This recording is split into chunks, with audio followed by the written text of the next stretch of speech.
Hello watchers of illusion, this is Stuart Lloyd from Lloyd of Game Books, coming from a place I like to call outside. Sorry. So, what are we going to talk about today in my long-awaited video by at least one person who never shuts up about them? Well, Windhammer is almost closing for the voting, so I thought I'd talk about my entry, the Lindenbaum Memory Palace, and what I think about it and what I was thinking when I made it. Before I know the vote results, which is what I did last year, or a couple of years ago. So, Lindenbaum Memory Palace, so where did it come from? Well, it's a combination of two ideas really. So, ages ago I was watching a Darren Brown programme where he explained how he was so good at counting cards and therefore got banned from lots of casinos. He used this idea called a memory palace, which goes back all the way to the times of ancient Greece, where there was a guy who gave a speech, and you imagine yourself in a palace, and you go to a certain room in this imaginary palace, and in this imaginary room is something that you need to remember, and the room has something to do with what you need to remember, and sort of it gives a lot of visuals and sort of sensory information, and you connect with that, and so it's easy to remember. So Darren Brown was using it for cards, and he'd imagine going around his memory palace and picking out the cards that had come out of the deck when he was playing blackjack. So that was Darren Brown's use. But obviously you can remember other things, like in Greece they remembered a speech. So you imagine you go through a room, you walk into a room, you want to talk about cars. This is not ancient Greece now. There's a car in the room, but the more sort of evocative you make it, the easier it will be to remember. Okay, so the car's being driven by a horse who's crazy, and I don't script these things, I hasten to add, just in case you didn't notice. So that was the Memory Palace idea. So then I thought about game books, Death Trap Dungeon in particular. So I read Death Trap Dungeon years ago, but I can still remember certain things. I know I've reread it, but I can still remember certain things, like you've got to kill Throm. There's the idol with the left eye and the right eye, and you've got to work out which one you've got to pull out. If you pull out the wrong one, you die. There's the troglodyte room where they chase you, and there's various other rooms. There's the room with all the bees in, the insects, which is a particularly nasty one for me because I hate the idea of having insects crawling all over me. So the game book produces a lot of evocative imagery that people remember very easily. Okay. But it's not got educational value to it. But you've got this memory palace which people make for themselves, which does have educational value to it. So I thought, why not combine the two? Okay, so have a kind of dungeon crawl with evocative encounters, but instead of having to remember various things about Titan or whichever world you're in, the things you get told about, the information you're given, is also educational. So I built this, so that's where the idea of the Memory Palace came from. It's basically a dungeon crawl with educational information. So there we go. So why did I go for plants? Okay, so I went for plants for the main reason being was I wanted to go for a topic where there was a lot of misconceptions in science. So I'm a science teacher. I wanted to go for a topic with a lot of misconceptions, i.e. things that people will tell you or people think that could be common, that sort of could make sense when you say it at first, but when you think about it is actually wrong. Okay, so the main misconception people get about plants is if you start off with a small tree, like the ones, and then they grow into big trees like the one behind me. Okay, where does that material come from? Now, without thinking, most people will probably say the soil, because obviously trees are in the soil, the roots are in the soil, so surely the soil is being turned into wood and leaves and stuff. Well, actually, it's not. If you think about it, if you stuck loads of plants in the soil, you wouldn't have any soil left when they grew up. Actually, plants they don't get the soil itself and suck it in, they suck up water from the soil. Okay, they suck up various minerals from the soil, but they don't suck up the whole, the material itself. They suck up sort of minerals that are dissolved in the water. Okay, and also they get other material from carbon dioxide in the air, which they get in through their leaves. So plant material comes from water and carbon dioxide in the air, not from soil. So I thought, okay, so I'll do lots of other things that are related to plants. So then broke it down into the photosynthesis equation, and so that's the idea that if you get carbon dioxide and water, they react together to make glucose, which is used for energy, for growth, etc., and oxygen. So I did a room based on each of those 4 substances, and then I did a room based on the equations, and then I did, when I got the rooms together, I thought about the multiple choice question I could give, where the wrong answers were misconceptions. Okay, so it wasn't, you couldn't work out by elimination which one was wrong. It wasn't like it wasn't a case of where does a plant get its material from? A, Asda; B, the air and water; or C, Ocado. Okay, it wasn't stupid answers. There were the multiple choice answers. I tried to make sure that they were answers that people commonly get wrong. Okay, and then I'd go to another paragraph, and if it was a wrong answer, I'd explain what I think people were thinking when they got it wrong. Okay, and if it was the right answer, I'd still explain why it was right, because everybody knows in game books that people cheat and just peek ahead anyway.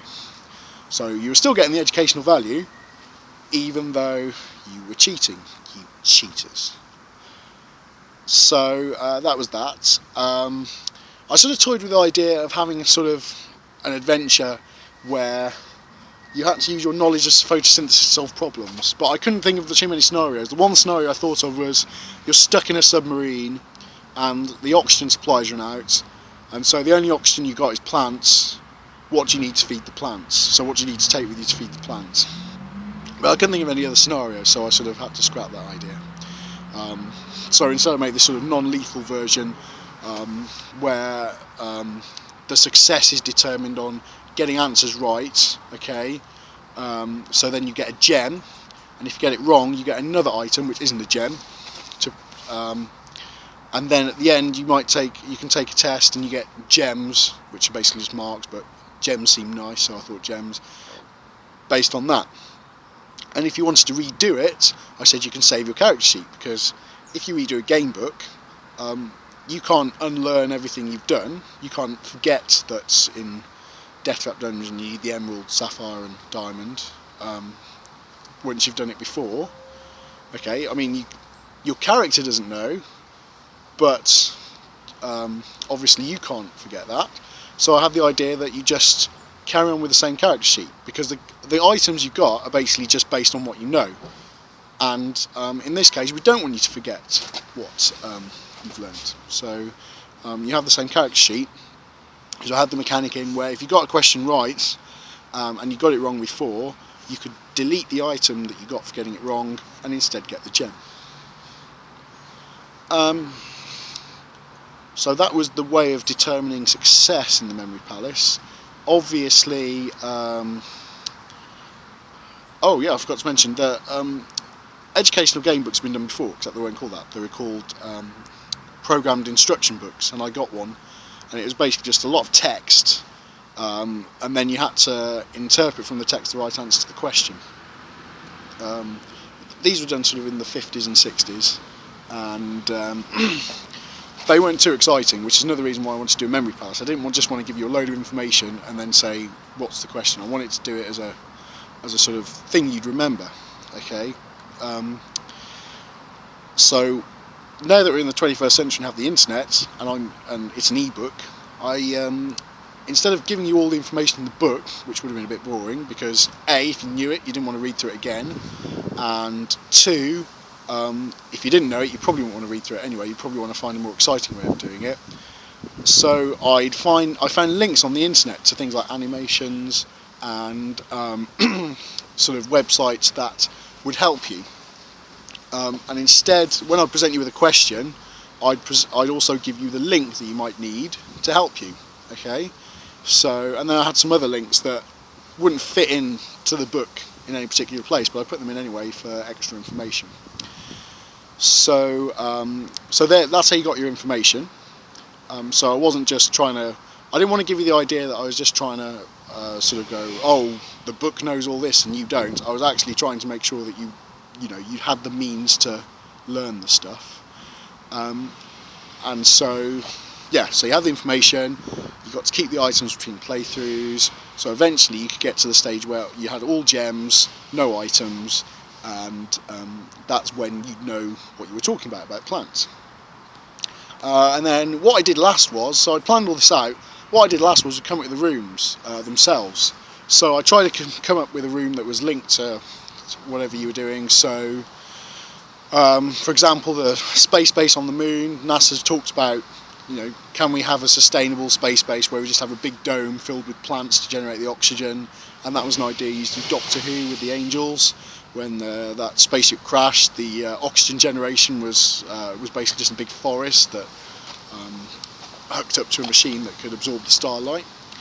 There were things like you had a kitchen when you're balancing equations, because an equation is basically a scientific version of a recipe. A recipe is like you take these items, you put them together, you get this thing out. Okay, so you take some flour and water and yeast, you put it together, you bake it, you end up with some bread. Okay, that's a recipe is basically just a sort of everyday sort of scientific equation. Yeah, and then there were other places, and then I just put some random stuff in, like Steve the Dwarf with a fez, just so it's more evocative, just so you can remember things, and that's it. And so I don't know if I'm going to win. Some people emailed me and said it's, you know, I quite like the idea, but I don't know if I'm going to win. I don't think it's. If I do win, I'll win for the idea. I don't think I'm going to win for the execution, because it's the first time I've done anything like this. So I'm sure there'll be better ways of doing a Memory Palace game book, if they ever we do more of them. I think the main aim I had with this was to show the idea off, to make people think about what is possible with game books. So yeah, but I'm sure it's going to be. I'm sure there'll be better ways of doing it. Well, for example, I wanted to hyperlink in the text rather than have references at the end, but that didn't work with the conversion to PDF. So there's other ways to improve it, and obviously I can't use actual pictures in the Windhammer thing. I could use the diagrams, so maybe pictures as well, obviously, because a picture paints 1,000 words and they're very evocative. So there are better ways. There will be better ways of doing a Memory Palace game book, but I wanted to get the idea out there. And yeah, it's got its flaws now because it was the first time I did one, but I think the idea is pretty good and worth exploring. So there we go. Anything else? Not really. So I'm just going to go and enjoy a nice little walk, and I hope you all have a lovely day. Bye!